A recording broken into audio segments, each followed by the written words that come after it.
Assalamu alaikum, everyone. Thank you for coming today.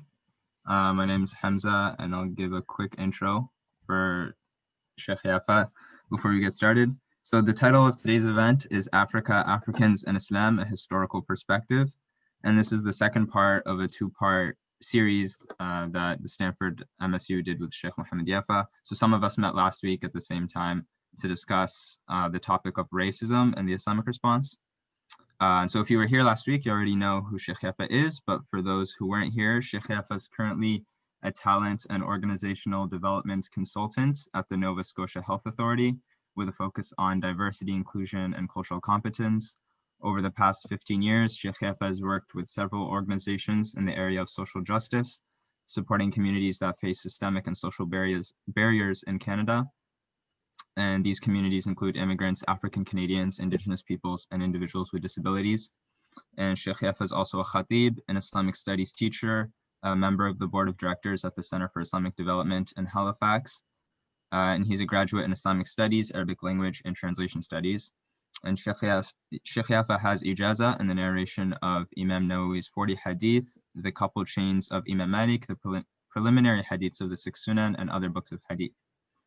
So the focus of this talk today will be the history of African civilization and also Islamic civilization in Africa.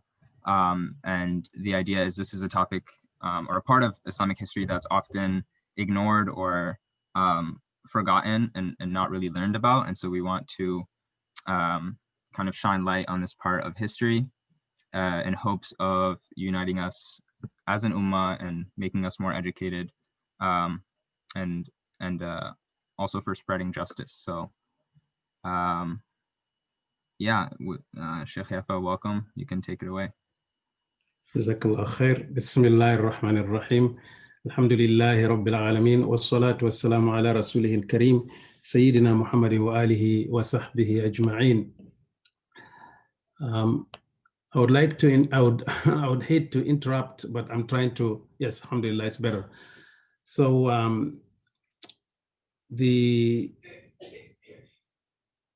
loading this up here.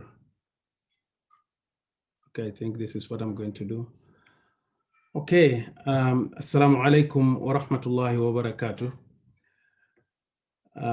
It's again a pleasure to be with all of you, my brothers and sisters, in this blessed night again, sitting and remembering Allah subhanahu wa ta'ala and seeking justice through uncovering our roots and talking about the history of our ummah, and specifically honing on Islam, Muslims, and racism, and talking more specifically about Africa this time.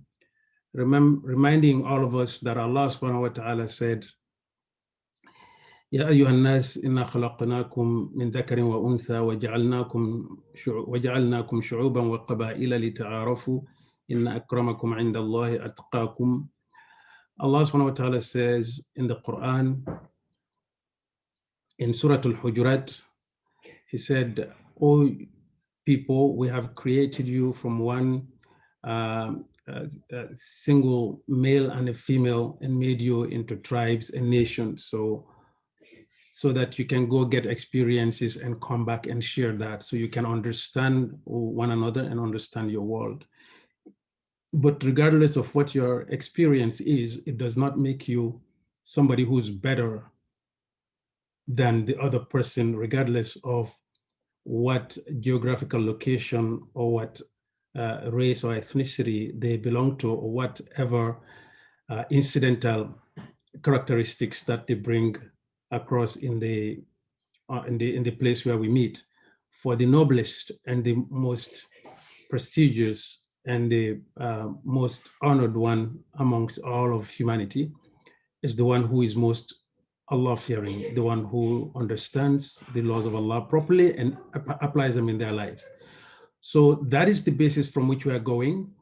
And it is part of justice that we narrate our stories equally. It is also part of knowledge that we don't let everything that is said by those who are not Muslims, I'm talking about us Muslims, to let that influence the way we look at the world. We don't wait for somebody or some nation or some people to start a social justice activism before we get involved, coming always late. So we have this basis.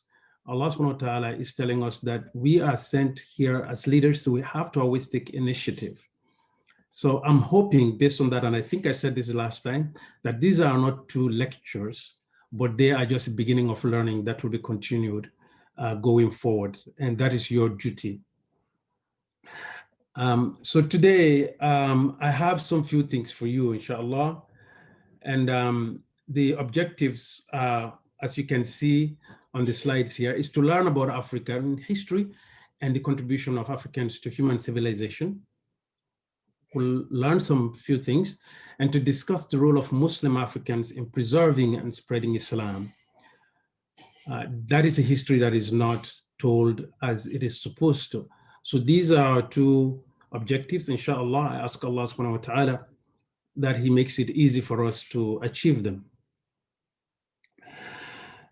So Africa in history. Now, around 6000 BC, Africans developed Neolithic societies, which means they lived solely in one place. People stopped wandering. This is what historians are saying based on the archaeological discoveries that they are doing, that people reduced their wandering about and stayed in one place and relied on agriculture in Africa. And they started building complex societies with rulers and professional laborers and so on. So the rivers and fertile land of Africa allowed for stability and economic prosperity. There are many rivers in Africa, multiple ones, and I will show you the names and the locations of some of them in this lecture. And then in the north, around 3150 BC, 3150 BC, a ruler named Menes unified several societies and formed the first kingdom of Egypt. But it was not the first or the only on the continent. But that history of Egypt is the closest one to the Europeans that recently wrote our history. So that is where they stopped. So they didn't go down further. It is only very recently that with new technology and curiosity and tourism, educational tourism, some of the civilization that were south have been starting to come out. So I hope we understand that the history, though Egypt is part of Africa and it's in the north of Africa and it's the closest to the other continent, it was not the start of the history of the Africans, and it was not the start of the history of the civilization, but it is the one that the people who came and compiled history of later on, that is what they captured. So the emphasis was on Egypt.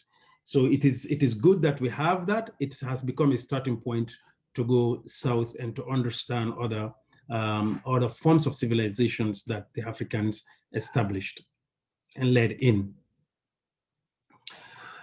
So some of the rivers that allowed for civilizations to form, for example, the Zambezi River, which is about 2,693 kilometers.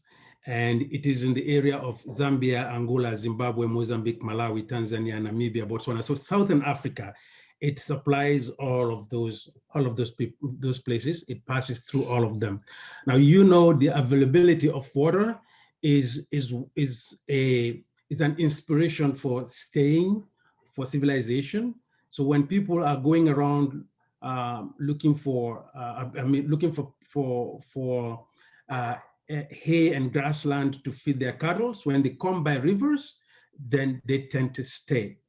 When people want to hunt as well, they go in the wild bush, but when they came by water place where waters are, they tend to stay around there because animals would come as well to drink. And when so these civilizations usually come around water. It makes perfect sense. It makes logical sense. So this is one of the rivers. In Africa, it's a very long one, as you can see, and many civilizations grew around it, and we'll talk about some of them soon, inshallah. And then you have the River Congo, which is in Central Africa, which is 4,700 kilometers long. So that's a very, very long river as well. And it is currently passing through the countries that we call today Democratic Republic of Congo, Central African Republic, Angola, the Republic of Congo. There are two Congos that were divided between the colonial powers, and Tanzania, and Cameroon, Zambia, Burundi, and Rwanda. Civilizations were built around these as well. And then you have the River Niger in West Africa. And so this area that you are seeing, the River Niger, it crosses from where you see Sierra Leone and Guinea. That is the Futa Jalom Mountains. Those are the highlands, and it flows from there. And you see it going up. Actually, the upper end there is the lower land. The higher land is the south. So that is why we have to also start thinking of geography that south means low and north means high, not necessarily so.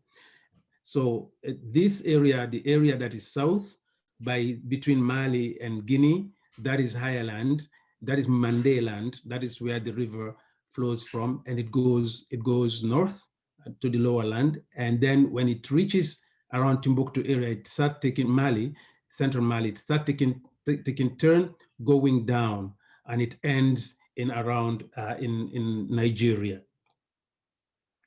So around this place also, civilizations were built centuries ago.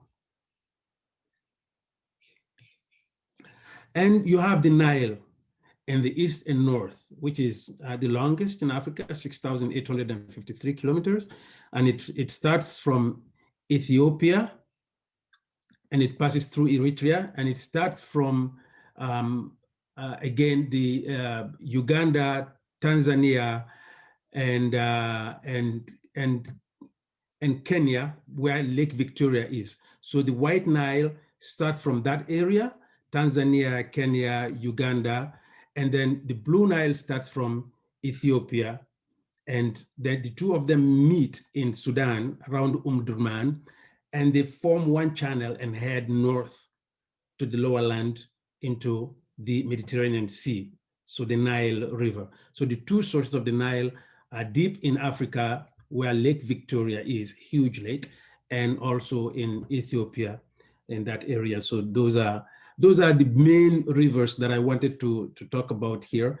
And then we'll look at few civilizations that grew from around them. I hope that gives an idea why civilization should be in the continent.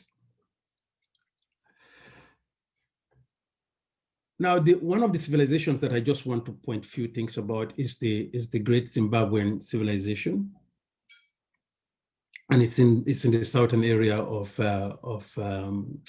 Africa, southern Africa. So, the Great Zimbabwe, they were known for stone architecture. So there are many ruins that are still there that are very, very old. So if you look at this, you know it's a very formidable, very strong, very meticulously done structures that don't exist in their full forms currently, but you know, this is not a shag made of paper or leaf. So it came out of great civilization. These are the ruins that we found there, that they exist still in Zimbabwe.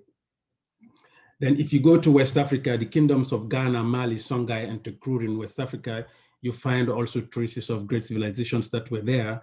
And the Ghana civilization, not current-day Ghana, I don't know if you can see the cursor here.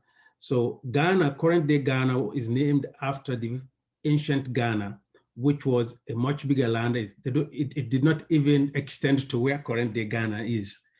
But the Ghanaians, current-day Ghanaians, decided they wanted to name their country Ghana, change it from Gold Coast, which was a name given by the British, to Ghana, which was the old name of the old empire, the oldest empire we know about in West Africa, that some people have put, that have said that it can be traced to before Isa alayhi salam.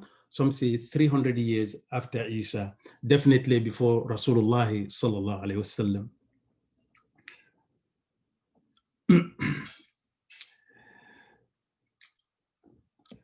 So this is where Ghana was, where the green is. That's where the empire was. And these are some of the ruins that still exist from the former Ghana Empire. So this is a Medina. This is a huge township for those periods.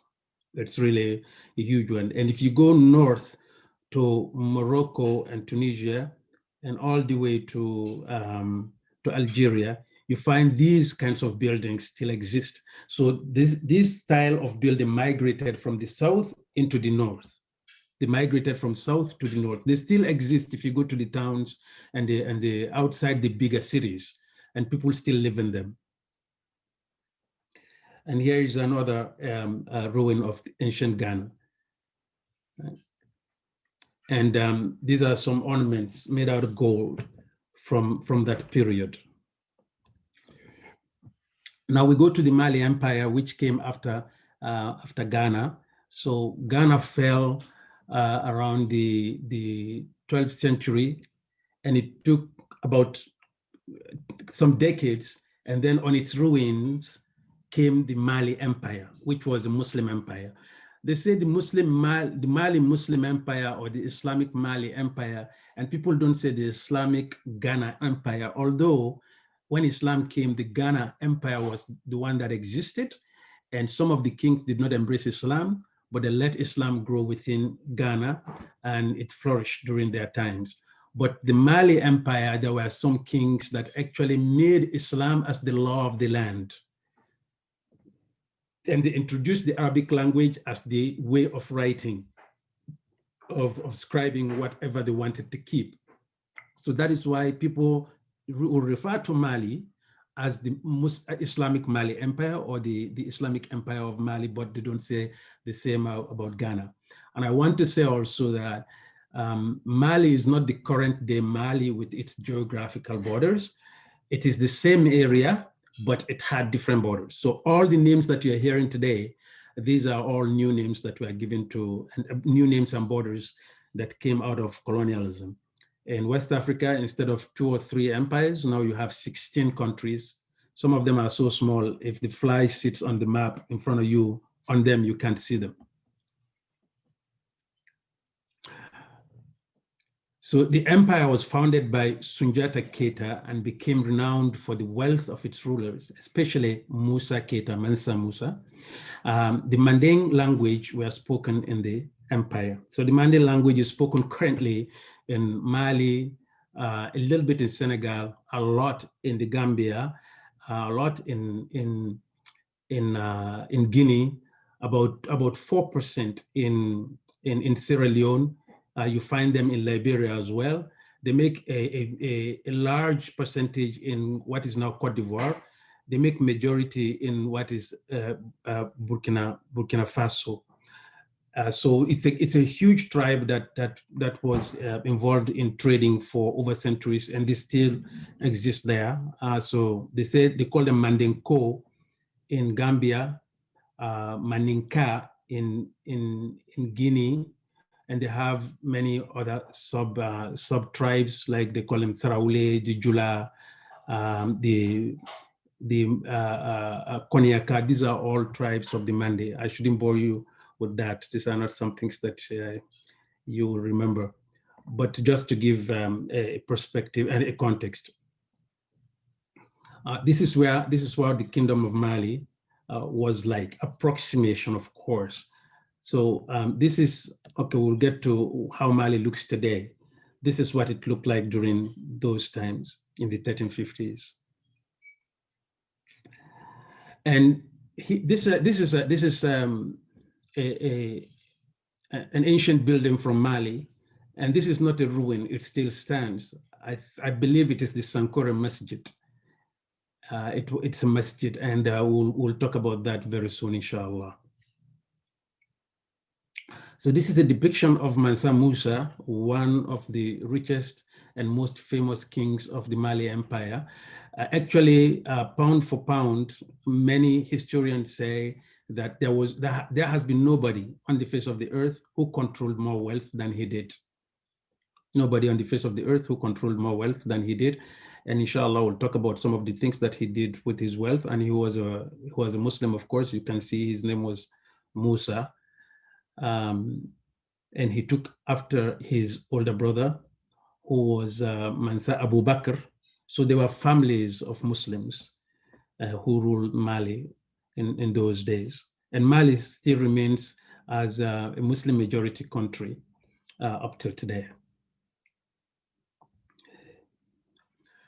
So Kingdom of Aksum, this was the kingdom that remnant of which remained up to the time of the Prophet sallallahu alaihi wasallam. So it was an old kingdom that existed in the area of Abyssinia. Abyssinia, which is translated in the Arabic language as Habasha. It has changed borders. So the people are Ahbash and Tigrenya, and so they exist in this area. But today's borders of Ethiopia, that's the other name.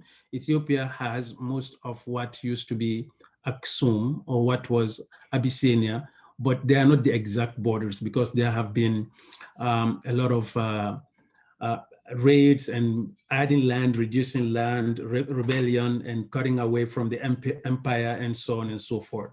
So, but the Aksum civilization was one of the civilizations in Africa.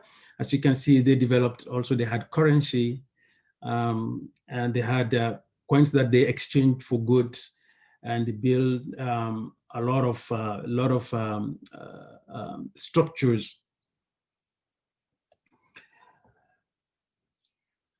These are some of the ruins. These are some of the ruins. See how formidable that obelisk is. You know, who built something like that?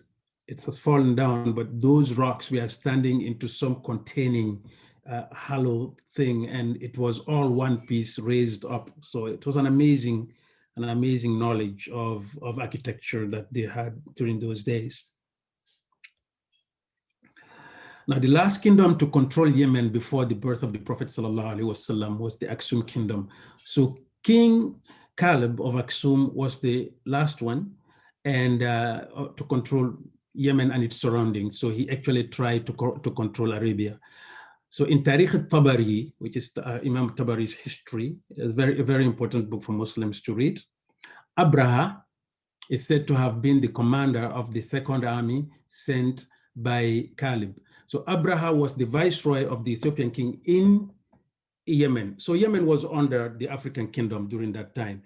That's why I said last week that raiding and taking lands, it was not the work of the Europeans or the Arabs or the Africans. Everybody raided and expanded their land. So the African lands expanded into Arabia during those days. And that is why when the time of Rasulullah sallallahu alaihi wasallam, people did not have this sharp division between black and white. Like I said last week, blacks and whites were all part of the fabric of society. Many of the Sahaba of Rasulullah sallallahu alaihi wasallam were blacks from Africa, or blacks who had African origins and blood, or people who were just Arabs that are dark. And they were not white people, and they called the Persians white, and they called Europeans red people, right? So, the kingdom of Aksum raided Arabia, made many attempts, and made the last attempt in 570 or 571 after Isa alayhi salam, the year that the Prophet ﷺ was born. And we all read the story of that. They came with elephants. You know, elephants are not in Arabia. The elephants were taken from Africa, but they dispatched from Yemen. He found a reason saying that he was protecting the church against the Arabs. So he sent his army, and they went to Mecca, and they found the head of the tribe, the grandfather of Rasulullah sallallahu alaihi wasallam, who was worried about the size of the army, but he believed that Allah will protect the Kaaba. And then we had the story in the Quran that Allah subhanahu wa ta'ala destroyed them, dropped some poisonous element on them through birds that came from nowhere, from Jahannam. And they were destroyed. And that was the last attempt that the Abyssinia, Al-Habasha, Ethiopia, Aksum made to capture Arabia. And eventually they reduced to the African end of their empire, and the Yemen became free. And by the time Rasulullah sallallahu alaihi wasallam was in Al-Madinah, Yemen had its own leaders, and the Prophet sallallahu alaihi wasallam sent Mu'adh to go and invite them to Islam. But because they were Christians and they got Christianity from Ethiopia, because Ethiopia embraced Christianity and then expanded it to Arabia, to Himyar in Yemen.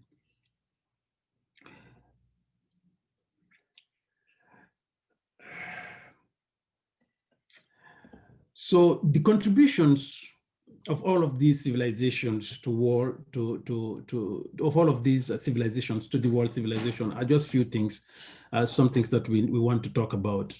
For example, these are the areas that Africans, some of the known areas, this is not all: architecture, preservation of world history through formidable art, navigation, writing, agriculture, medicine, and preservation of the dead, mummification. So what I'm trying to tell you is many of the architecture you're seeing around the world today has its origin in Africa. Arts and preserving of history through certain arts like drawing on walls and so on, or creating of metallurgy, using metal to create art that will stay for a long time, has its origin in Africa, or has a root, I should say, in Africa.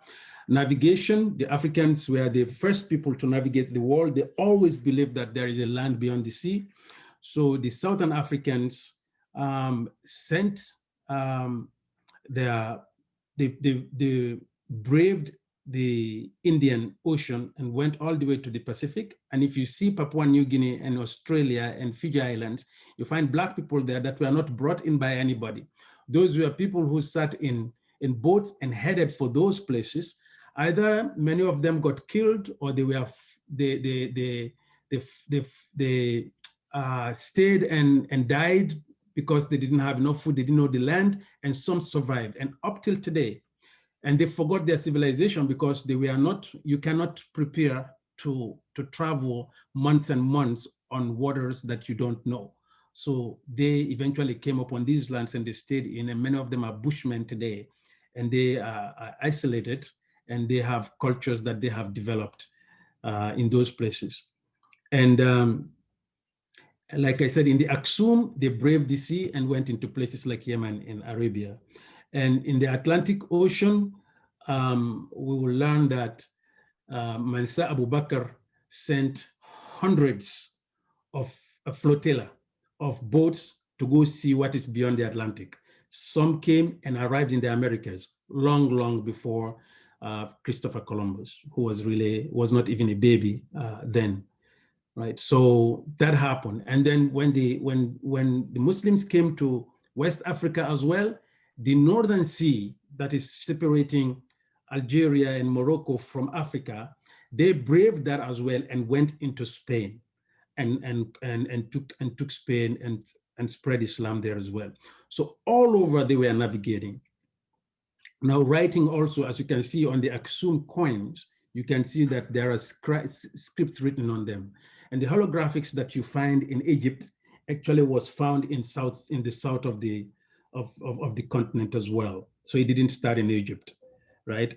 Agriculture, of course, medicine and preservation of the dead. So mummification was also done down in the south of the continent, in green Africa, that is.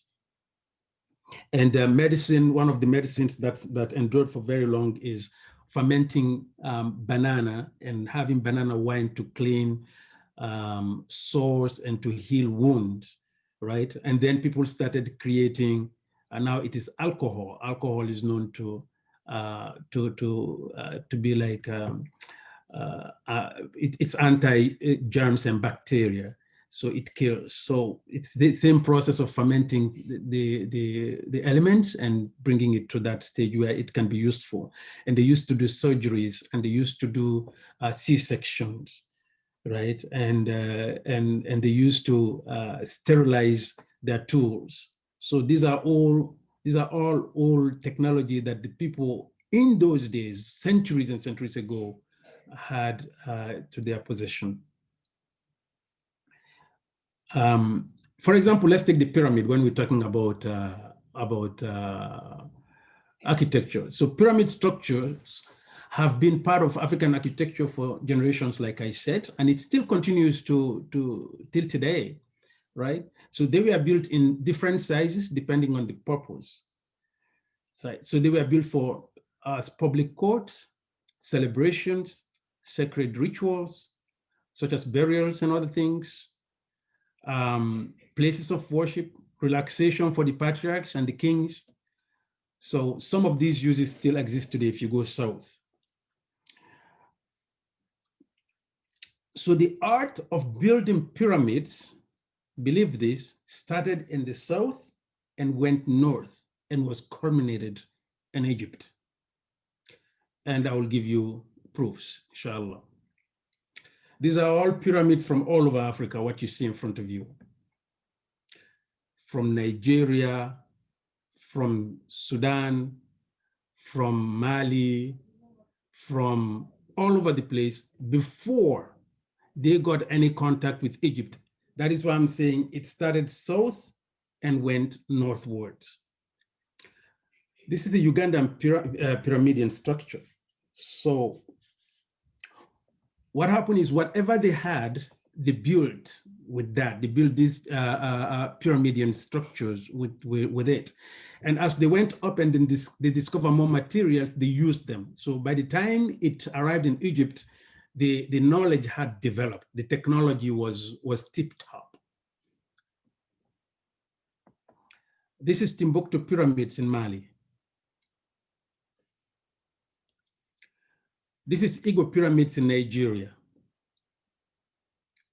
You see how advanced, how developed the development goes. The further you go north, it becomes a little bit more developed. Now, there are pyramids I'm going to show you on the Nigerian highlands of Udi, right? So they stood once as testimony of a developed culture who, just like many other ancient people, decided to build pyramids, these people. It is believed that a stick or pole placed on top of the uppermost step on the pyramid meant to convey that the pyramid was the residence of the god Allah or Utu. They were also built in groups of 5, parallel to each other. This really got me curious. That's why I said there is curiosity. The name of God Allah and the number of pyramids per group beg, I wanted to say beg instead of beg questions about Islam, though the pyramids are older than the coming of Rasulullah sallallahu alaihi wasallam. But what we know as Muslims is that Allah subhanahu wa ta'ala said, وَمَا مِنْ أُمَّةٍ إِلَّا خَلَ فِيهَا نَذِيرٌ. There is not a people except that they have received a warner. A warner has come to them. So these people have received warners, meaning prophets. And we know that in the Aramaic language, the name of God is Elohi or Allah, which is very close to Allah. In Hausa language of Nigeria, they say Allah. Now, no matter what you ask the Hausa person, he doesn't have another name. It's not a translation, it's not a borrowed. It doesn't appear like a borrowed name. Every people, no matter where you find them, you can find them without civilization, but you cannot find them without a God. So the Hausa people in Nigeria did not need the Arabs to have the name for God. So Allah, I'm theorizing that Allah is the name that they received through other prophets. The Manding people call God Allah. The Timni people in Sierra Leone say Mansaba, Kuru, Mariki. They say Mariki. Mariki which is very, very close to Malik, meaning the king. So you find these words, and they are close to some of, they are this one word, Allah, you find it all over the place. But the word Mariki, which also Madingo people say Mari, which the Arabs say Maliki, are very close to one another. And I'm doing a research about the connection of the Mandel language, particularly to the Arabic language, whether they have one source as different as they would sound to your ears. It is fascinating. If we were having another lecture, I will give you, sitting here without looking at a book, 20 words that are not words that you can borrow from one language to another, that languages don't need each other to exchange them. Languages need each other to say, for example, computer, somebody created it. Another tribe might call it computer. Book, maybe. But earth, heaven, the sky, right-hand side, left-hand side, head, finger, your body parts. These you don't need a civilization to teach you, because these are necessary for people to live. So if you find two groups of people that don't live in the same place, two groups of nations living thousands of miles apart, sharing these things, there must be some connection between them, right? So I found a lot of, in my research, a lot of Mandinga words that are shared in Arabic in one way or the other. And this is strange. I've not heard it from anybody. I'm trying to develop something around that. So seeing Allah here was curious to me. And the 5 pyramids, and pyramids, we know the masjid, the top of many of the masajid on the minaret looks like a pyramid. And they have 5 of them, and we pray 5 times a day. It's just a question mark for me. It made me curious. These are the pyramids. These are those pyramids.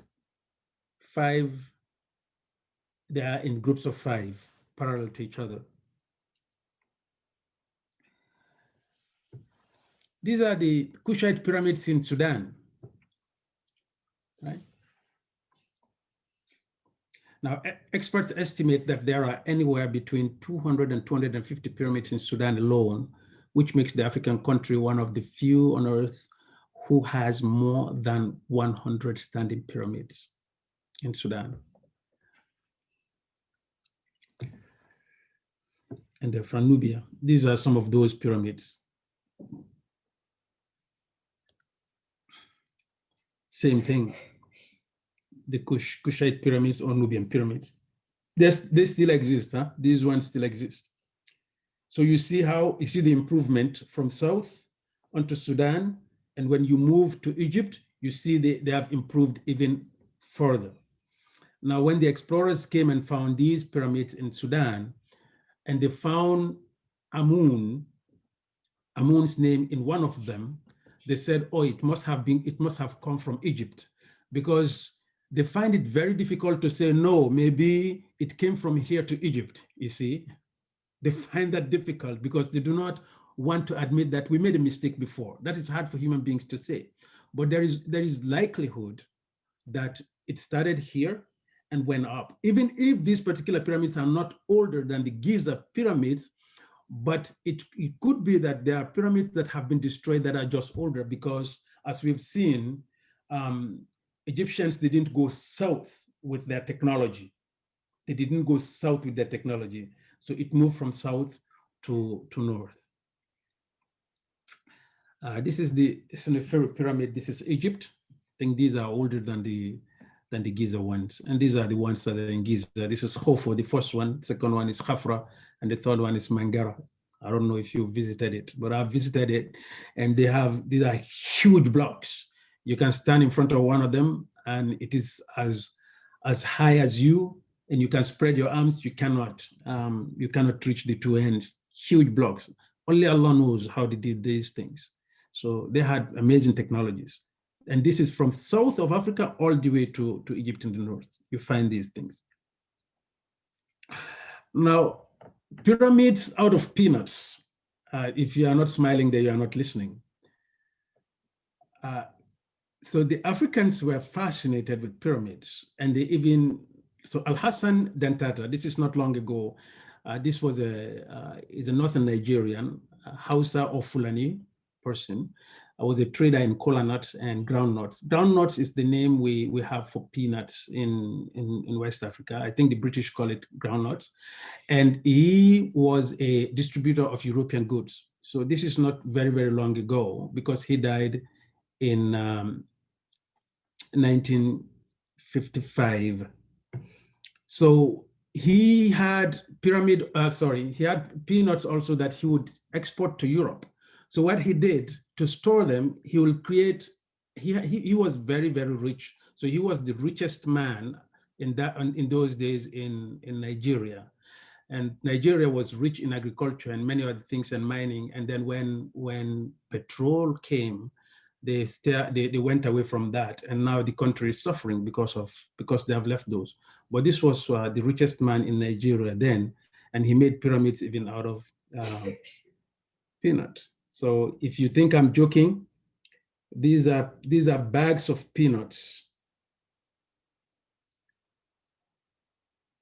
Bags of peanut put together, and pyramids are created out of them. Yes, out of bags full of peanuts. This is how peanut grows, and the roots. If you want to see how they did it, look at it. This is them in the process of building pyramid. This is what they ended up with. Look at it, you'll think you're in Giza in Egypt. These are all bags of peanut. So the idea of pyramids is all over Africa, that they could play with it to this point, right? And it takes calculation, it takes a huge mind to understand how to put these, how many to put at each level, and it takes meticulousness to bring them up. So one thing that Africa gave the world is this architecture, and even pyramidal style for small huts and villages in Africa. So you find this a lot. So the person who is in the smallest village is a hunter, a farmer, doesn't have money. They just put some shape of this up. So it's just part of their architecture. It's just part of it. It's all over the place, right? And then we'll move from that architecture to stone architecture, some of which I showed you in Zimbabwe, right? This is still in Zimbabwe. Look at that, right? And then mud and sand architecture. This is in the Kingdom of Ghana. And another thing also the Africans did was preservation of the dead, mummification. They try to honor their loved ones by honoring them through keeping their bodies for as long as they could do that. So there is one mummy called the Tashwinat mummy, which was discovered in the southern parts of Libya, right? And so this didn't happen out in Egypt. It happened in southern part of Libya, which was inhabited by Black people and Tuareg people, right? So this is the mummy. It's called the Tashwinat mummy. It is currently preserved in Libya and the museum there. So this professor, whose name you see here, Savino de Lernia, so he's a professor of prehistoric ethnography of Africa and also ethnoarchaeology in Italy. So he said that previously scientists thought the earliest evidence of mummification in Africa comes from Egypt, but researchers now believe the African science of mummification must have its origin elsewhere in Africa, another unknown civilization, they say. It is one of the numerous Berber civilizations of ancient Libya that thrived in the past 2,000 years, right? So the narrator in a video and others discovered the ancient people depicted in the prehistoric art in that area as barbers. And they said this particular mummy was was of a black child. I think the child was three years old. So preservation of history also through creating some very formidable arts. They found these arts in the Aksum Empire, approximately 80 years before Isa alayhi salam. It started and it ended 825 years after that. So almost 900 years plus. Like I said, this, if you look at this picture closely, you can see the, subhanAllah, the very detailed making of somebody in their clothes, white person carrying the king of Aksum, apparently, right? There is a white person in the front and a black person in the back carrying the king who is in the top. And the tying of the middle, you see that thing that looked like belt. In West Africa, that was a sign of people who are under domestic enslavement, meaning they tie their middle, just like when you go to the gym, for you to have strength, what you do, you belt yourself. So tying your middle so that you can, that means I'm ready to work. In the Madinga language, you say, Mbaran tesidi, rabatul hizam, you know, rabatul hizam, meaning I've tied the towel, meaning I'm ready to work, I'm ready to fight, whichever is your, don't fight, brothers, but whichever is in front of you then. So these were slaves, apparently, from the picture.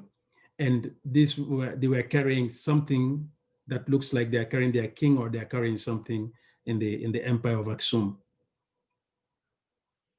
Now the one to the right is a holy lady holding cross. Like I told you, the Aksum Empire embraced Christianity and spread it around all the way to Yemen. This is also Aksum art, right? So this tells a history. Look at it, you know what they were doing then. This is also the artistic way of designing their coins made of gold. This is still Aksum drawings. Burning in Yoruba. So when it comes to metallurgy, they really they were fantastic in it. In Yoruba land,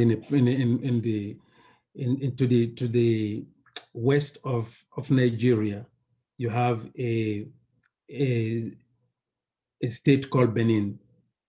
This is not Benin, the country. This is a state in Nigeria called Benin. They have these arts.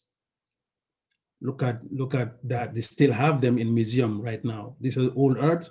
They will make it of their kings or somebody who's in this work. If their father passed, they will make these things and preserve them. So when they didn't mummify the body, they created an image of the body to keep it. All right. And this is what Rasulullah sallallahu alaihi wasallam told us, how shirk happened to came into human society, because this looks like somebody's almost exact face with no mistake. So if this was your king and you believe that the king was powerful, people will continue to worship this one, especially if a king comes that they don't like, or if this was their father and their father used to be good to them, they will think the spirit of the father is in this person, because this is the kind of art Allah subhanahu wa ta'ala tells us, Rasulullah sallallahu alaihi wasallam tells us that we cannot possess as Muslims because it might lead to shirk. But just to talk about it from historic perspective, it's a formidable, with a lot of craftsmanship put into it. This is in the Sudan. Look at that. Right? I didn't put a lot in about medicine. I talk about some of it, but the coffee, Southern Ethiopia, in a place called Kaffa. It's where the coffee was discovered, right? The energetic properties of the coffee were discovered by herders. The story goes like that they were having sheep and goats that anytime they went to this particular tree and the animals ate it, they became hyperactive. So they became difficult to control. So they started trying it. And Ethiopia over time developed a unique culture around coffee. If you visit an Ethiopian's house, a traditional Ethiopian's house, they have to bring the coffee, roast it in front of you, and then ground it in front of you, brew it in front of you. That is the way they respect their guests. So it's a deep tradition within them because they discovered it. And this is the place, Kaffa, the red on the map there is where coffee was discovered. Navigation, I mentioned that from east, from the south to the Pacific Islands of Fiji, Australia, and Papua New Guinea, from the north to Yemen during Aksum Dynasty and earlier, from the west to the Americas, several hundred years before Christopher Columbus, from the north to Europe, Tariq bin Ziyad's conquest, the only known story so far about Africans going to Europe. But I think they found an African community in Iceland, and they are not connected to the Americas. Researchers are still finding out how did they get there and what were they doing there, right? So it shows you how they cared about navigation. So they had to brave the seas to get to these places. Metallurgy, I mentioned that, working with iron, and they have names of people who do different things with iron, especially in the Mande and the Fulani language, two of the languages that I know and speak. So they melted gold, silver, iron, brass, and used them for several things, such as these, some of which you've all seen, bronze heads of kings from Benin and Nigeria, for tools, like swords and machetes for farming and so on, and knives. Just to create animals, or it can create an animal out of gold. Right. Right. Shield and sword.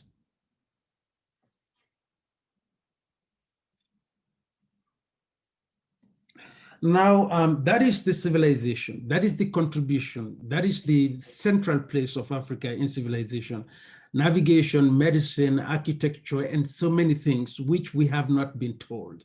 So I thought I would present its brief portion of that to you.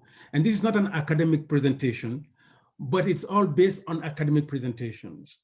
So you can go and find out more. You can take this presentation and take portions of it and talk about it and research it. Anytime you visit some of these countries, go look for it, right? Allah subhanahu wa ta'ala says, walk on the face of the earth and go see how Allah subhanahu wa ta'ala created.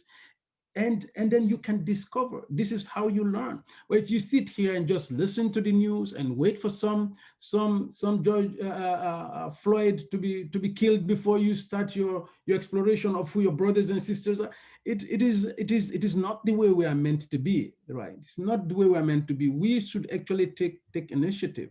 So this is just a small about Africa, from south to central to east to west to north.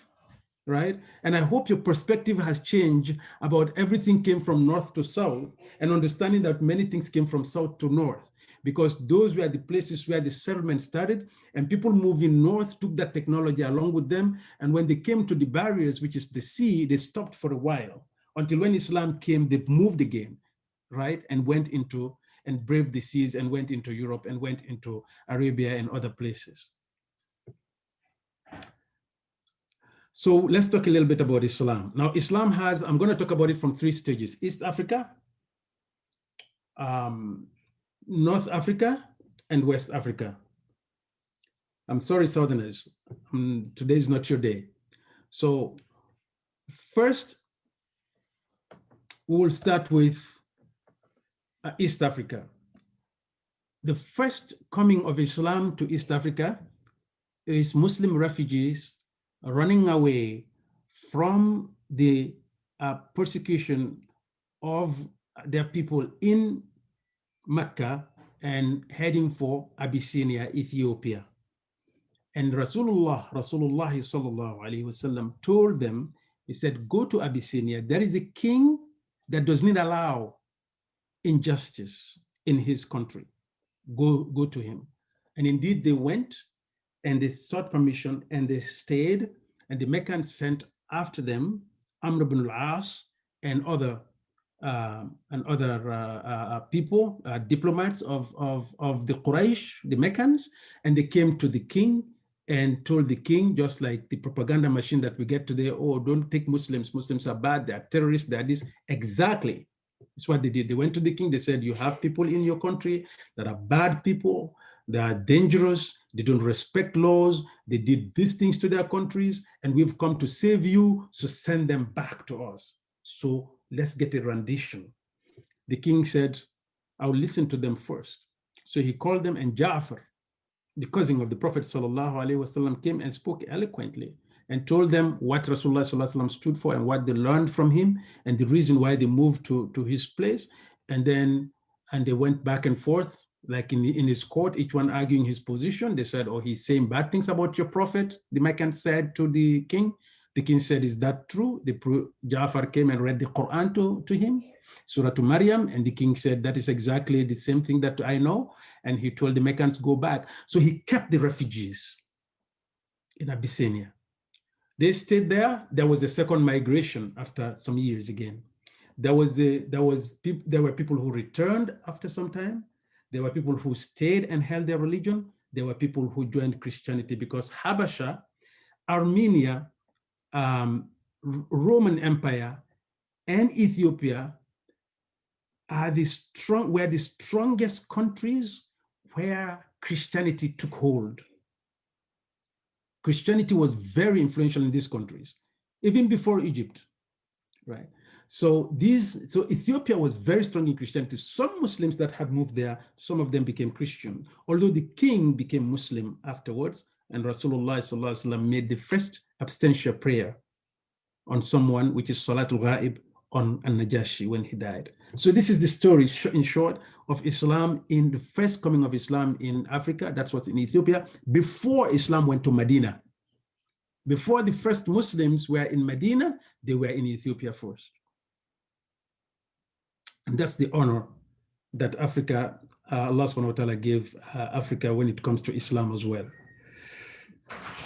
And the Prophet sallallahu alaihi wasallam, in the year 8th year after the Hijrah, after the Sulh of Hudaybiyah, when they stopped him from going into Mecca, and he had a pact that they will stop all wars, so he paid attention and concentrated on inviting the kings of the world to become Muslims. So he sent letters to Alexandria, to Cairo, and to all the kings around the world to accept Islam. So that was the other connection of Islam to Africa again. And then later, in the time of Umar radiallahu anhu, Amr ibn al-As came and conquered Egypt, and Egypt became now a Muslim country. That is where we're going to stop when it comes to the history of Islam in East and North Africa. Now, in West Africa, I want first to say that the West African history has been written. This is one of the few places outside Arabia where Muslims were the first people that wrote comprehensive history. Every history that is based on truth, that is written about West Africa, is taken from Arab writers. Like Al-Bakri, Al-Khwarizmi, Al-Tabari, Yaqut al-Hamawi, and so on and so forth, and Ibn Khaldun and Ibn Battuta, because some of these people visited the kingdoms, and some of these were navigators of the world, and they came into this place, they saw it with their own eyes, so they were very credible in many of the things that they say. They didn't see everything, but there was a lot of credibility. So the new historians writing to falsify history, you know, in order to take attention away from what Europe has done to Africans in colonialism and enslavement, they are trying very hard. That is why I'm advising my brothers and sisters to please read the history. You should have at least one of these books in your Tarikh al-Tabari, you know, it should be in your house, or Muqaddimat ibn Khaldun. Muqaddimah ibn Khaldun is the father of sociology. It doesn't only tell you the story. After telling you the story, then it gives you principles of sociology and how you can verify that a story is true. So it's an amazing book that every Muslim who cares should have in your house. So the Muslims wrote the story of West Africa, and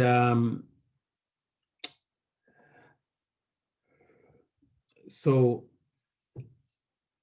North and Northwest Africa, Uqba bin Nafi', who died in 683, was the one who came with the expedition of conquest to Al-Maghrib, including Al-Maghrib was all the area that is current day Algeria, Tunisia, Libya, Morocco. He came into those places. He never went down to the south. So West Africans never received Islam through sword, through fight, through argument. It didn't happen. Once the Muslims had settled in North Africa, they traded slowly into going south. That is during the time of the Ghana Empire. And they showed a lot of honesty. There are amazing stories of honesty and good relationship that happened between the Arab traders and the African traders. The Arabs that will come with their goods and want certain things, and then they will take goods and go. Some will come season after season, right? So that relationship, and every Muslim is a da'iyah, and they started, the Africans started becoming very curious because they're people of religion, people of honor, and eventually they became Muslims. And the king started employing the Muslims because they had a pattern of writing. They started employing the Arabs in the court to take court proceedings. And then they started a relationship, and the king started becoming Muslims, but they never forced the masses to be Muslims.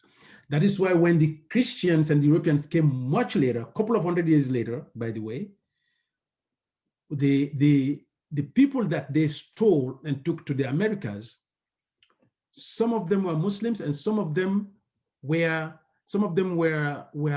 animists that kept their African religion. Although Islam had been in West Africa for about 600 years before the coming of the first European exporter of people, there are still people who are not Muslim because the kings never imposed Islam upon them. Right. So that's how Islam came to the northern part of West Africa. And then to the western part of Africa in the Ghana Empire, which existed before Islam and was engaged with its neighbors in trade and other exchanges. It was a stable and prosperous kingdom with wealth and social system. Al-Bakri describes Ghana as highly advanced and economically a prosperous country as early as the 11th century. That is when he went there. What I would say, before Al-Bakri was there, this was the nature of the place, because the empires went for a couple of 100 years before there will be any overthrow, right?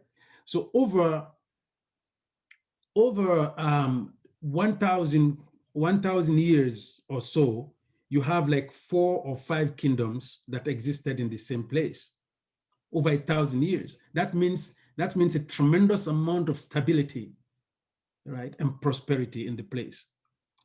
Right.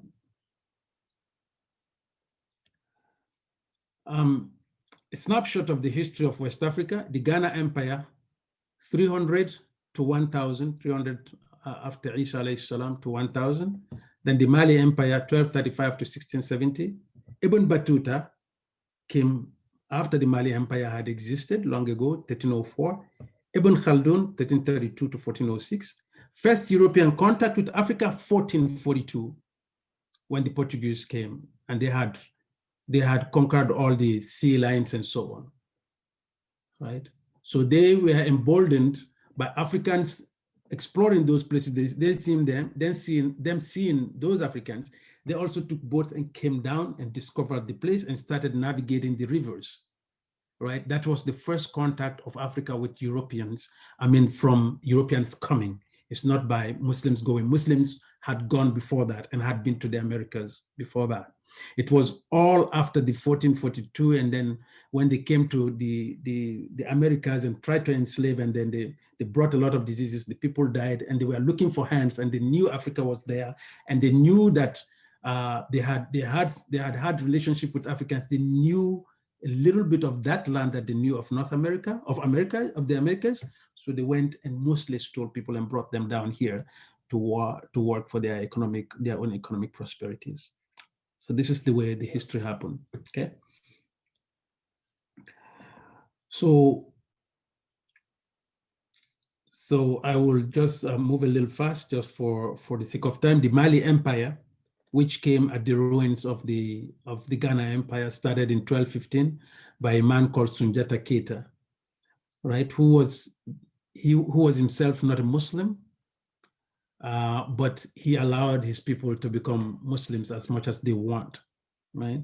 So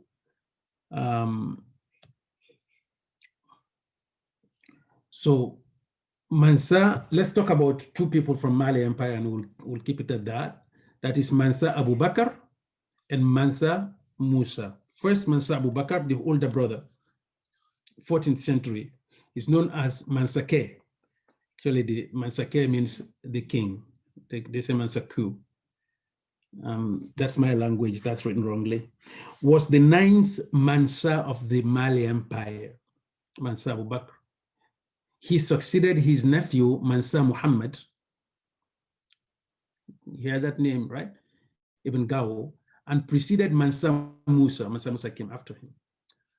Abu Bakr II abdicated his throne in order to explore the limits of the ocean. That man sent a flotilla over the sea, 200 ships, backed by 200 ships of people, backed by 200 other ships of food and supplies, and sent them to go across the Atlantic. And they went and spent a long time. He was waiting for information. One ship returned. When this ship returned, he asked him, he said, what happened? So they brought them into the court, and he explained. He said they went and went and went and went, and they didn't see land. They still had supplies and they still had many things. He said, but they went into a place in the sea, and the sea was just sucking all the ships, and his ship was behind. So he saw that, and he turned around and came back. The king said, I can't stay in mystery about what is beyond the sea. This story is told by al-Bakri when he sat, not by al-Bakri, I'll tell you who told it. Anyway, so the Mansa Abu Bakr decided that he will go to sea himself. So he doubled the people and doubled the supply and went. And when he went and never came back, that's when Mansa Musa took his throne in his absence. And he told this story in Egypt. Right.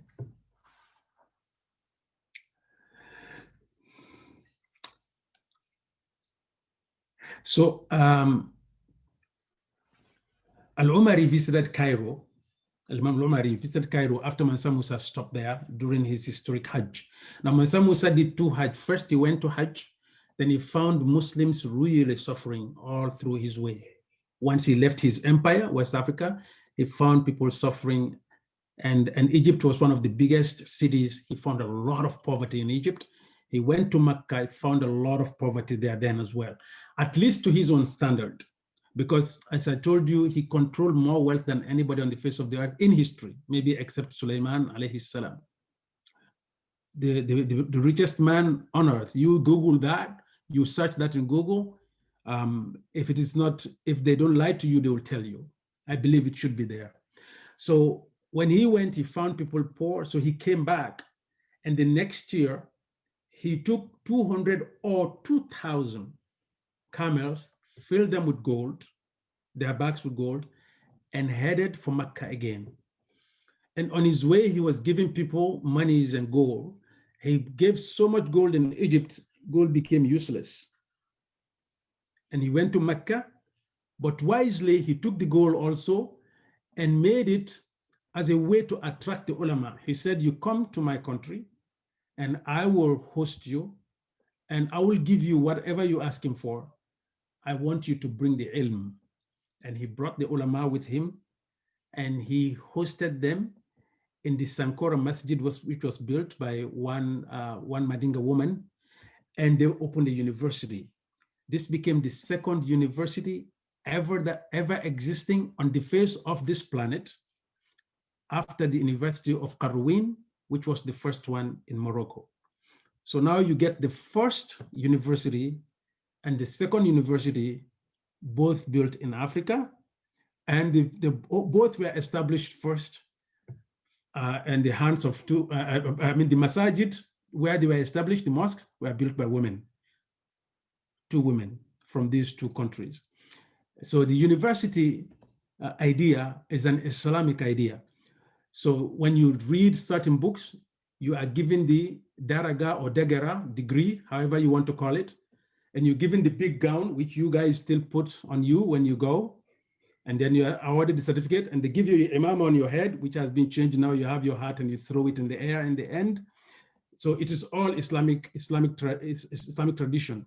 And you study in Kullija, if you want to call it College, it's the same thing, all right? And when you graduate from university, when you return, they call you alimna or alumni, it's the same thing. So it's a purely Islamic concept university. So it's sad now you have to leave Muslim world to go and seek education in the places where they brought the education from you yourself. This is the story of what happened to Mansa Abu Bakr when Mansa Musa took over. So he went and Mansa Abu Bakr never returned again, and Mansa Musa became the king. This is Mansa Musa's, this is his portrayal. I believe he had a nicer face than this. This was when he was looking at his enemies. This is a portrayal of him as well with his people. He was the 10th Mansa. Mansa means king or chief of Mali, of the Mali Empire, an Islamic West African state. He had been described as the wealthiest individual who ever lived. At the time of Mansa Musa's ascension to the throne, Mali in large part consisted of the territory of former Ghana Empire, which Mali had conquered. So Ghana Empire and other places. So Timbuktu was a very important trading place, and Mansa Musa, this is where he built his university. And up till now, there are books and literature in the libraries there that UNESCO is preserving now. They used to say, before you come to Timbuktu, you first have to go to Iraq. When you finish learning in Iraq, then you can come to Timbuktu and earn your higher degrees. So, and the Sultan of one of the Salatin in Turkey used to like the Masahif, the Quran that came from Timbuktu. So these are all Islamic contributions after the pre-Islamic contribution. These are contributions of Islam, of Africa, sorry, to Islam, which we are not told. I doubt many of you have learned this in school, right? And when you see this, you look at your brothers and sisters very differently with some level of respect. So Mansa Musa opened the Sankore University, the second university in the world, right? And this is the university. This is the building. So these ruins still exist. This is not a drawing. Right.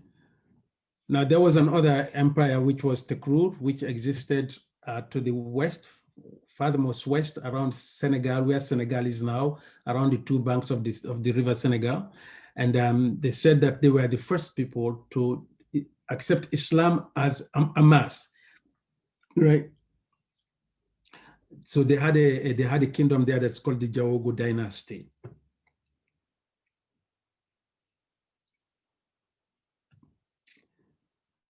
So the last thing I'm going to discuss with you, brothers and sisters, is Islam in Europe and the Africans' role in that.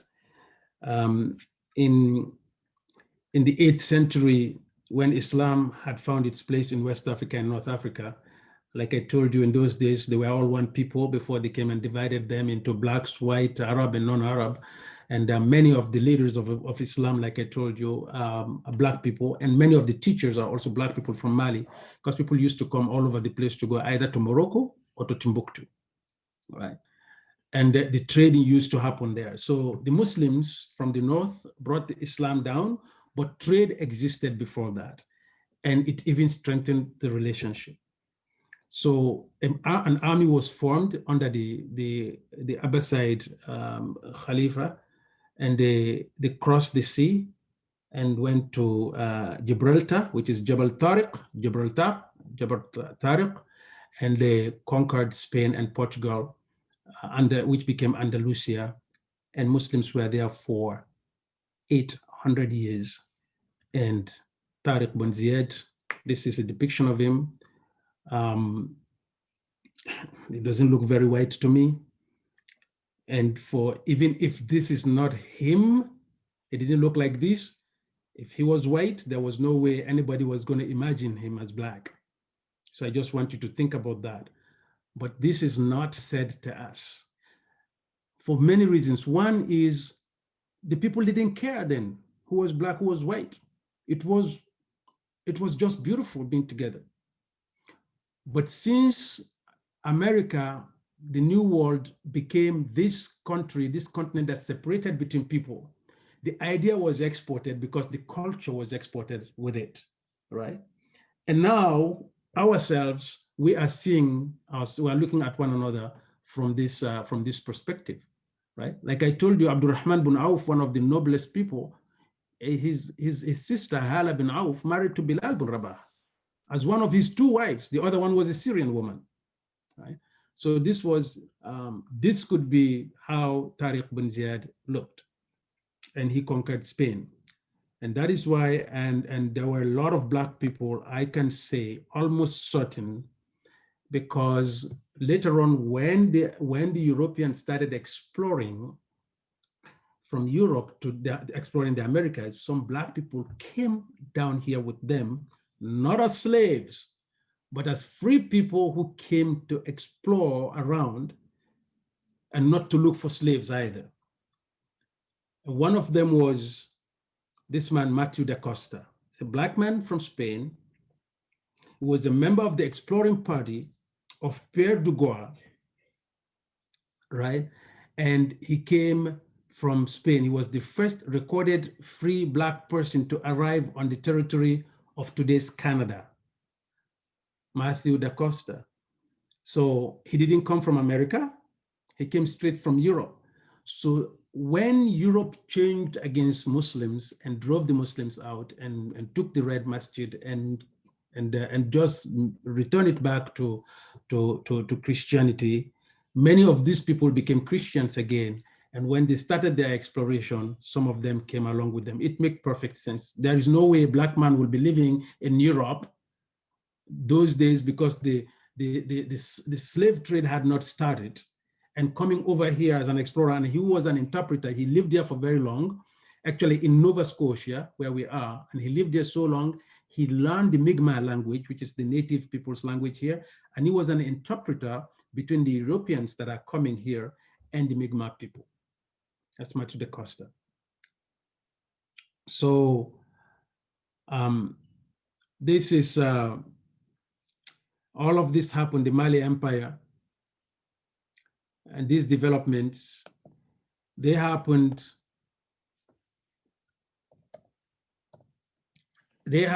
brothers and sisters, 6 decades before Ibn Battuta was born. Ibn Battuta is this great explorer.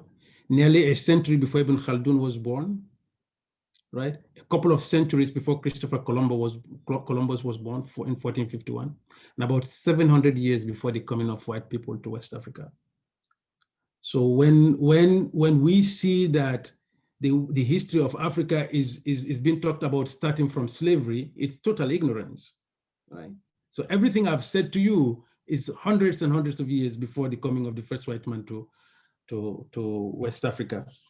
And this is something that this man, Thomas Babington Macaulay, who was a baron in England in 1859 in the United Kingdom, was a British politician. He wrote extensively as an essayist on contemporary and historical socio-political subjects. I took this from the internet because I had this paper a long time ago.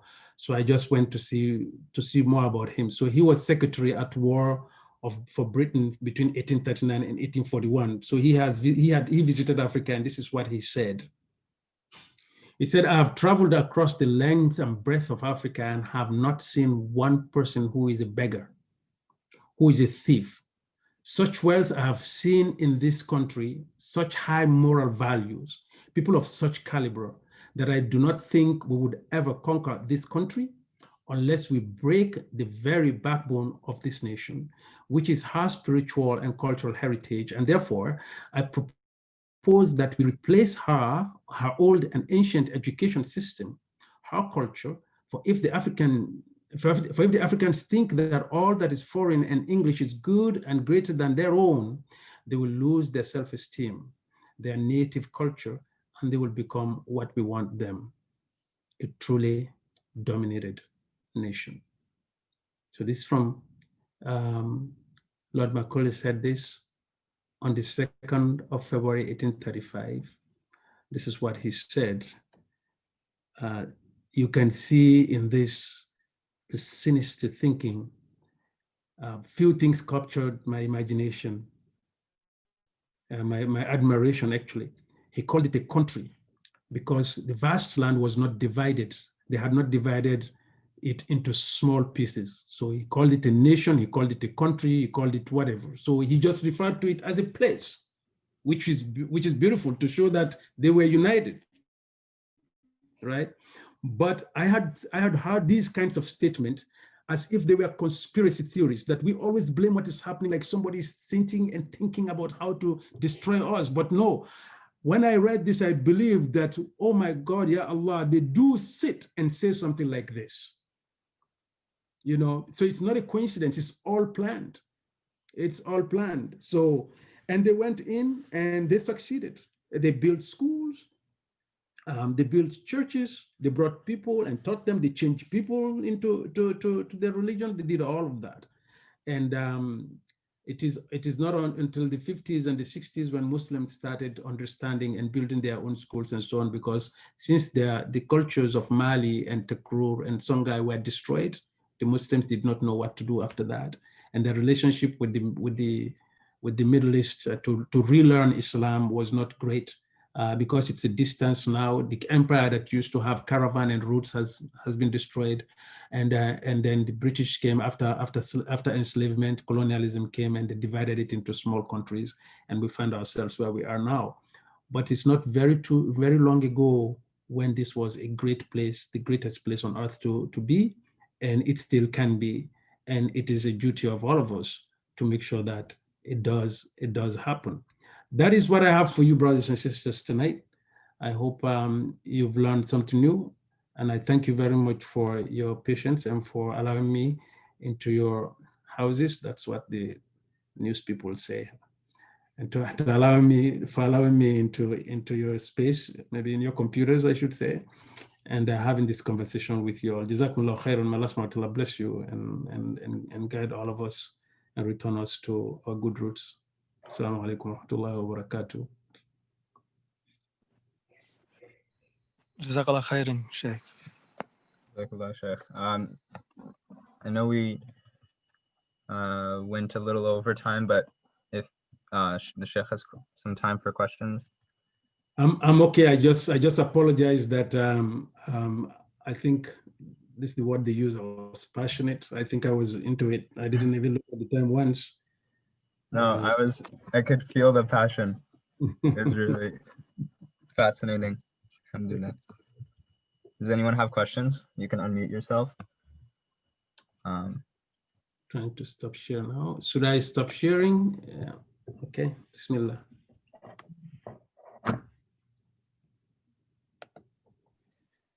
Jazakallah khair. Sheikh, I have a question.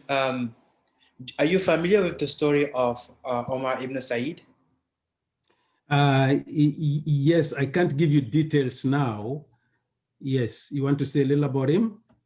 Yeah, I wanted you to give more background, but I guess the little that I know is that he was, in the Fouta Toro being, in some intersection of Senegal prior to colonization, and he was captured and later enslaved into America. Legend has it that, he wrote his own autobiography, but he was writing in Arabic. So he was a very learned man. And one of the assumptions of the time was that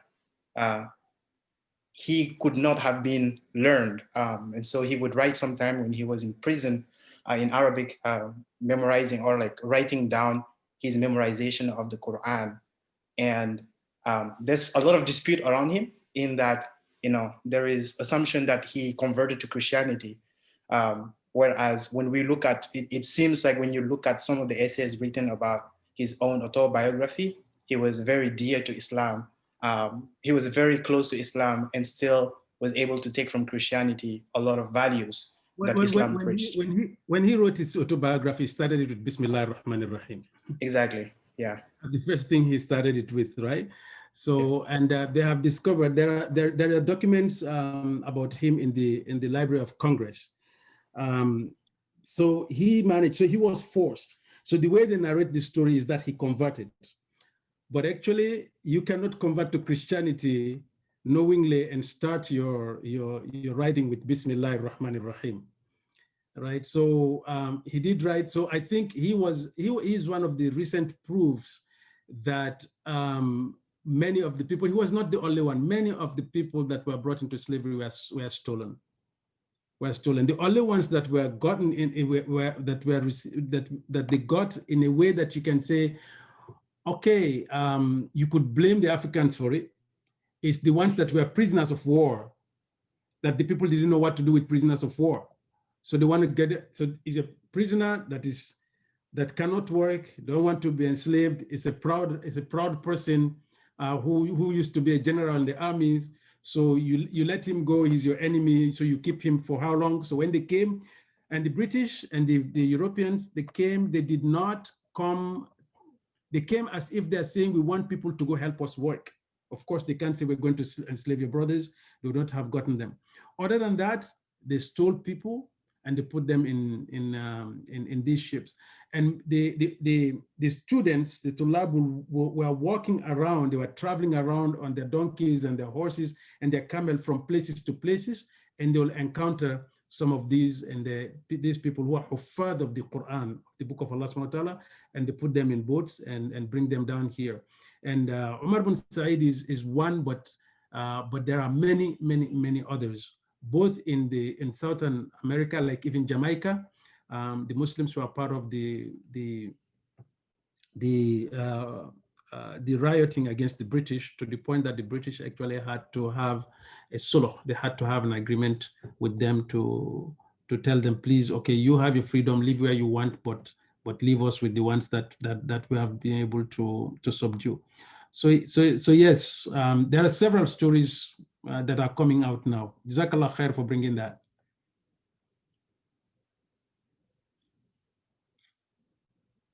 I have a question. I don't know if anyone can hear me. Can you guys hear me? Yeah, we can. Okay. I have a question about Sheikh.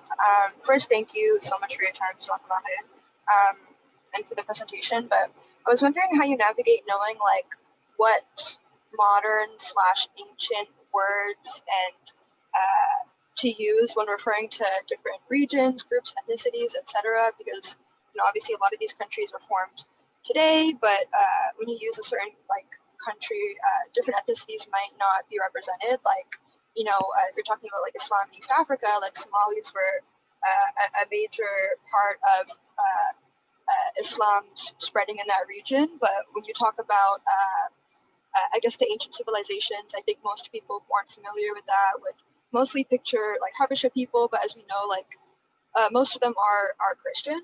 And so I was wondering how you navigate like telling these stories and which I guess terms and how you choose to talk about like different regions and if you've encountered like lack of scholarship for different groups that were kind of the first Muslims in Africa, because it's something that I'm running into when I'm trying to kind of map out how Somalis became Muslim, because I know that the first group of Somalis was also after the first Hijrah. So you said your last sentence was? I didn't hear your last sentence. You said the first?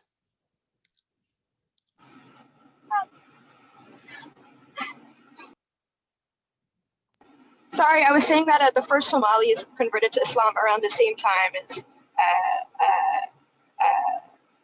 after the first Hijra as well. And so I was like trying to specifically explore that history more. So my last sentence was just, do you have any advice on finding this scholarship? I think you're muted. Sheikh, I think you're muted. Definitely in East Africa, if you're looking for any people that are almost exclusively Muslim 100%, because the non-Muslims or Christians, whatever their religion, is not up to a percentage, you have to look at Somalia. And of course, the first introduction of Islam through what was Habasha. That's why he said that the borders of Habasha have changed, right? It didn't start where it is right now. It must have come from there. But personally, my study of Islam was more on West Africa. My study on East Africa is not a very strong one, but that is also my fault. But there are books, all the books that we are mentioning now, books of Al-Bakri and Tariq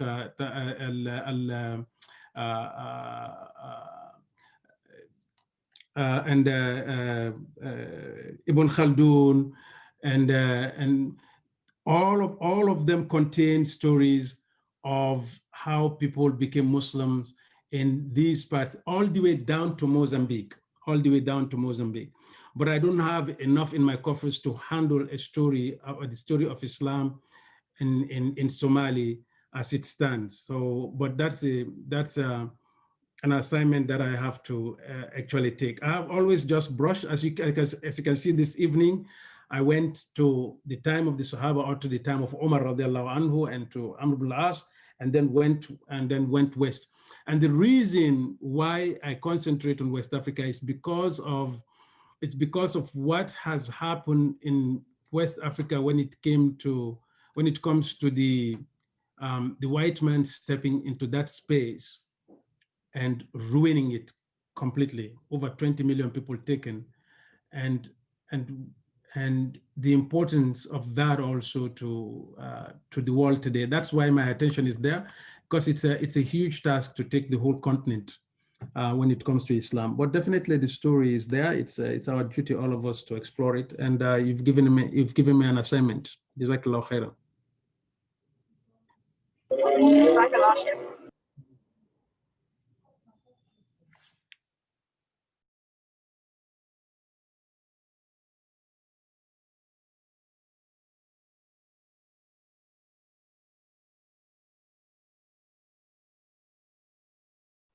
Mahmoud, did you have a question? I was just saying thank you. Okay. I can ask my question, Sheikh. I was wondering, so obviously, like you said, there's so much history there. There's civilizations in all parts of, Africa, North Africa, East, West. You also mentioned like going into Europe, and also the Americas, history in Jamaica, for example. If you could pick just like a few that are really fascinating and like no one knows about, and it would be a good starting point for people to read on, what would they be? Or maybe a few books as well. I think you're muted. Sheikh, I think you're muted. Yes. I host meetings and I tell people to mute themselves. So there are a few books. I mentioned Tariq Ibn Khaldun. It's called Muqaddimat Ibn Khaldun. The book is huge, but people don't know the size of the book, because the introduction itself is hundreds and hundreds of pages. So nobody reads the actual book. So Muqaddimat Ibn Khaldun is a book. I have not seen the translated one. It might be available. I read from the Arabic version of it. There is a new book that came. It's called Elusive and Yet Real. That's modern. Elusive and Yet Real. And it's talking about the history of Islam in the Americas. And it's fascinating how it ties the behavior of the Black people in the Americas to the behavior of the Muslims in Medina, to tell you that many of the people that were here were Muslims. I recommend also the book of Sheikh Abdullah Hakim Quick, Deep Roots. Based on that book, he has been giving some lectures. He has recently developed a series of lectures. I think it's 3 or 4 episodes. I think he's given it one time after doing a lot of research. I respect him, although he's American. He is one of the few people that have Allah subhanahu wa ta'ala gave the means to live in the Arab world and live in America and have the Caribbean origin, know about that, and travel to over 60 countries before he wrote a book that is this small. So it's detailed and very good. If you have books like Tarikh al-Kabir or Tarikh al-Tabari, those are huge books. Maybe if you want something, you can search them only, because in our days today, nobody has full libraries in their house. Everybody has their phones and their computers. So these are a few books I would recommend. So get Ibn Khaldun. I would say, brothers and sisters, get the Ibn Khaldun's Muqaddimah in your house and open it once in a while. But that means you cannot be looking at the phone, and that is hard, I understand. But that's what you need to do.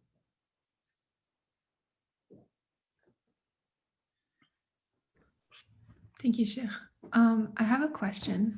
So I am really curious about your opinion on the current conversation around Pan-Africanism.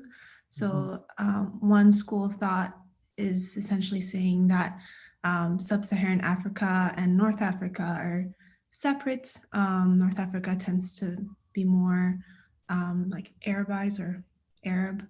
And so a lot of people have been saying that if we get to a point where we would unite Africa, North Africa it doesn't make sense for North Africa to be part of it, because people are lighter skin and their culture and language, religion is closer to the Middle East. And so there's this denial of North African identities. Some even saying that they're not even from there, that North Africans are actually remnants of colonialism. And there's also a conversation about Arabs being colonizers as well, and comparing it to the European colonizers. So if you could give me your opinion on that. You see, this lecture is not finished. This lecture is not finished. It has so many branches, and the questions that you have asked are so deep and broad, but they are very interesting and fascinating. We really need to have good conversations about them. And these are questions that we all hear, and sometimes we ask, but we don't have the opportunity to discuss them. So thank you for bringing them. I'm really happy about hearing that. And I'm not scared. I'm not scared of talking about it, but we don't have time. I'll put it this way. There was a time when Africans south of the desert and Africans north of the desert had no problems. These problems started when we started naming certain places. You know, prior to all of these names, when the Arabs will say Afriqa, who knows where Afriqa was, what they meant? Tunis? Exactly. Wasn't it Libya too? Sorry, I'm Libyan. I have to go there. That's right. Exactly. So when they say if Africa, they never meant the South. All of it to them, where they stopped is where Africa was. So there was a time when these things never existed. And then time passed, there was a breakdown in communication, and slavery happened. And we cannot say also there was no slavery, later on also by Arabs, especially in East Africa. Prior to that, it was anyone who did whatever. But later, after Islam, the Arabs did it as well. But the Muslims did not go into the place. You can have to separate the action of certain people from what Islam was there for. Islam did not come to conquer people and enslave them. That was never the purpose of Islam. And we see in many places, the majority of places where Muslims went, they did not do anything like that. But some people came with that. So it did happen. We can't deny it. That is separate. My opinion is, if we are true Muslims and we act as Muslims, these questions will not affect us. And I want to tell you something that's a fact, that this idea of Arabs being the enemies of Africans is an idea that is pushed very, very harshly by the West. I have to tell you that. It is pushed very, very strongly by the West. And it is bought by the West, by Arabs, it is bought by Africans. That is one factor. I have read some things. Imagine this, that when the Europeans were coming to West Africa to steal slaves, the Mauritanians were waiting for their opportunity to come down. They know they have a source of slaves. There is nothing so bizarre, not even like just so bizarre, when at that time, this was a huge, strong empire of Mali that has trade routes, that employed their Arab brothers in the court, and you say they are sitting up waiting for the opportunity. You understand? So there's a huge push for this because the Europeans don't know what to do with their crime. So they're trying to find something that they could say there is somebody also who shared the crime. Now, I like the way one of the shuyukh put it and say, if there was a mass exporting of slaves from Africa of later into Arabia, where are their offsprings? Where are the African ancestry Black people in mass numbers like you find in America? You go to America, every city, you go to Georgia, you go to New York, so many of them that say people came here as slaves. When you go to the Arab world, you find that in that huge number where people will tell you, I was brought here by slaves. If you go down to Africa, do you find Black Africa speaking Arabic and forced upon them, and that is what they learn? It's English and French, right? The Africans are still paying France and Britain for having colonized them. France made it mandatory on all its colonies that if we are going to let you go, because we have built some things in your country, we have built these buildings and so on, you have to pay us every year. They came and destroyed the empires and built their own stuff, and when they were leaving, they said, pay us for having built. Senegal, Cote d'Ivoire, Mali, all these French countries, they are paying out of their GDP and out of their resources to France every year. This is a fact. The Arabs are doing that, all right? Britain is claiming this Commonwealth. What is the use of Commonwealth? We all pay into that. The British colonies are still paying to that. What is it giving us? Stopping Corona, giving us arms, nothing, doing nothing. So we are feeding the Queen in England. Why? Because she colonized us, to tell her thank you for that. You understand? So they're mixing two things and they're comparing apples and oranges. So we have to understand that those are the facts. And I think we have to look for justice. That is the baseline. It's not being Black, being white, being Arab, being non-Arab. We have to look for justice. If we see injustices anywhere, we have to fight it. There are injustices in our countries, in Muslim countries, but Islam is there to uproot those. We have to speak against them, like I said last week, and we have to try to fix that. It's not to separate. We are stronger in our unity, not in our separation. Those are the words I will offer to that. But again, this research is not finished. These lectures are not finished. There's more to say. I had a question kind of along that. Do we have time? Can I ask? For me, I'm fine. Okay. My question was especially I look at a lot of countries in Africa, and there's a lot of division on really kind of with that racial ethnic lines, whether they're Arab or indigenous, different things like that. And a lot of people have like neglected Islam, or like it's not used to unite people anymore. You can see it like Nigeria, Algeria, Libya, like Tunisia, everywhere. So like, how do we, like, as people here, kind of do something about that? Like, what would you suggest that we do? Yeah, so it's your turn, because Allah subhanahu wa ta'ala gives every generation their own trial. So this is our own trial. There was a time when all of this was good. Now we have come here and we say, so when Allah subhanahu wa ta'ala shows you trouble, Allah doesn't show you to use, so you analyze it and stop there. It shows it to you, so you fix it. So these kinds of meetings that we're holding is a start, it's a place of start for conversation. We have to take the leadership in mobilizing. We have to create spaces where we call our African and Arab and white brothers and say, what's going on? And let them ask questions, what's going on? Why is the Imam not talking about racism? Why is the Egyptians only controlling that masjid? Why is the Somalis having their own masjid? Why is so we have to start talking about this, because if you don't diagnose, you cannot treat. So I think it's our own time to take leadership. Allah will give us test every time, and Islam will always be there. We cannot say, oh, they are not using Islam as a way of solution, but we can use Islam as a solution. We have to stop greed. We have to stop pride. We have to look at everybody as equal. Like the Quran said, wallahi, the problems will be solved. But if we don't, people will still feel scared. They will feel insecure. And you'll have a Somali masjid. You'll have a Mali masjid. You'll have an Egyptian masjid. You'll have a Pakistani masjid, because the Pakistani thinks if I go with the Arabs, they will alienate me. And nobody likes that. So I'm going to go with the Pakistanis. All right. This is how we separate ourselves. This is why Christianity suffered from this, and we are suffering from it now. You have all kinds of churches. You have the Black Baptist Church. You have this. You have this church, that church, because nobody wants to accommodate the other, and our deen does not allow that.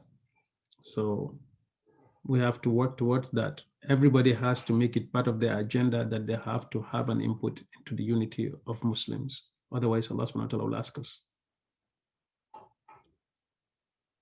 Shukran, thank you. When?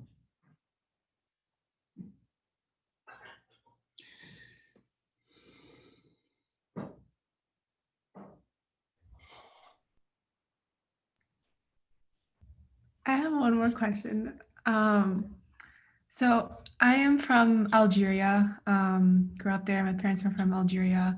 And there is an issue of, I mean, it wasn't the case before, and we were colonized for so many years that there wasn't really a space for conversation about ethnicity, who is Amazigh, like native, and who is Arab and all that stuff. And usually people like to avoid these conversations and say, we're all Muslim, you know, like we shouldn't talk about that because it's going to lead to divisions.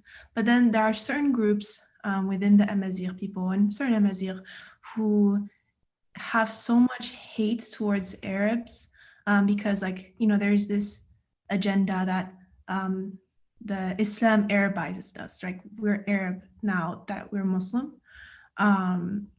And they took offense to that because it's essentially erasing their culture.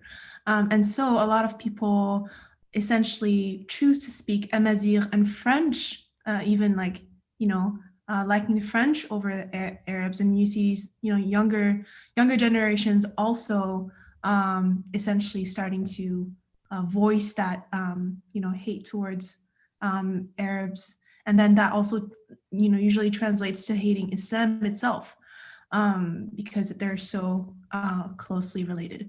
So what is your advice? How should we talk about this with other people who have these sentiments? So again, going to the basic, people go into their own shells when they think that they are not recognized, when they think that they are not valued, when they feel alienated. Freedom, when people feel like they are not free around you, they alienate themselves. Economics, when people feel that you have too much and you're not offering them anything, that's a problem. When people feel that you're a rival, you're not a corporate, you don't cooperate, that's one issue. When people feel alienated, that they are not included, they feel an issue. So the Amazigh are minority when it comes, they are majority around the two sides of the desert, right? But they're minority when it comes to integration into the states. In Algeria or Libya or Morocco or in all over the center of the desert in Africa. So when they feel that alienation, what happens is they pull towards one another. So the conversation is actually again about justice. It's about justice. They don't feel that the leadership of the Arabs of those states have given them their rights. So we have to just be out for justice and distant ourselves from what whoever is doing, and not align ourselves in contradiction to them with our own people, because people will test you. If you say I'm just, they will try you. They will see one example, two examples, three examples. Eventually, they will trust you, and it will be frustrating sometimes. But and the way is to stay open and to do your own part. Never, I'm going to end with this, never underestimate the small that you can put in because of the size of the problem that you're trying to solve. If you can have a friend that is from the others that can visit you and you visit them, that is all you can do, that is big. If you can write, that is big. If you cannot say this will not solve any problem. I don't know if you know the story of the man who was with the starfish. They said that this man was walking by the beach one morning and there was thousands, millions of starfish on the shore. The wave had brought them out. So as he was going around, every few steps, he would take a starfish and throw it in the water. And then someone said, there are millions of them on the shore. What difference are you going to make? And he picked one and threw it into the water. He said, I just made a difference for that one. So we can never think that if we can't solve the whole problem, then we shouldn't do anything. The Arabs say, Ma la yudraku kullu, la yutraku jullu, right? Just because you can get something, all of it, doesn't mean you can leave what you can do about it.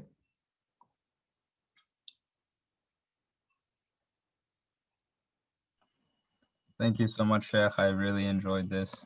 And we took up 2 hours of your time, but we have the recording as well, and we're going to make sure to publish it for those who weren't able to make it. Would you be able to close us with a dua, inshallah? Inshallah ta'ala. Okay, Jazakumullah khair. See lots of dua here. Rasulullah said, من صنع لكم معروفا فكافئوه فإن لم تجدوا ما تكافئونه به فادعوا له أو قولوا له جزاك الله خيرا. Sallallahu said, if somebody does something you like, maybe you compensate them. If you can't compensate them, make dua, say jazakallah khairan. So he taught us that. So it's a goodness that you've done for me to be with you, know all of you, my younger brothers. So may Allah subhanahu wa ta'ala bless all of you and give you much khair.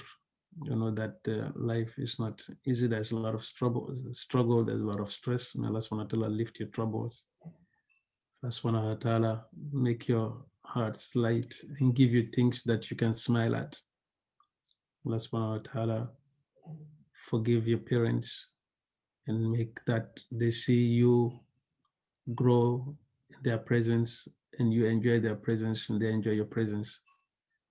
May Allah subhanahu wa ta'ala guide all of you and all of us and protect us. May Allah subhanahu wa ta'ala fortify your steps. May Allah subhanahu wa ta'ala give you goodness. May Allah protect you from these sicknesses that are going around in your families. May Allah subhanahu wa ta'ala make you see easy in your life and not a hardship. Those of you who are studying, may Allah subhanahu wa ta'ala make your studies easy for you or not hard to the point that you cannot handle. May Allah subhanahu wa ta'ala give you the eyes and the ability to balance so that you can live as a member of Ummatul Wasata. May Allah subhanahu wa ta'ala forgive your parents. May Allah subhanahu wa ta'ala heal the hearts of all of you. Those who are seeking marriage, may Allah subhanahu wa ta'ala give them amongst you. Those who are delaying, may Allah subhanahu wa ta'ala bring them to the right time so that when they do it, they will find that they've done it the right way, the right time. May Allah protect you from zina and khaba'ith. ربنا آتنا في الدنيا حسنة وفي الآخرة حسنة وقنا عذاب النار. سبحان ربك رب العزة عما يصفون وسلام على المرسلين والحمد لله رب العالمين. جزاكم الله خيرا. السلام عليكم ورحمة الله.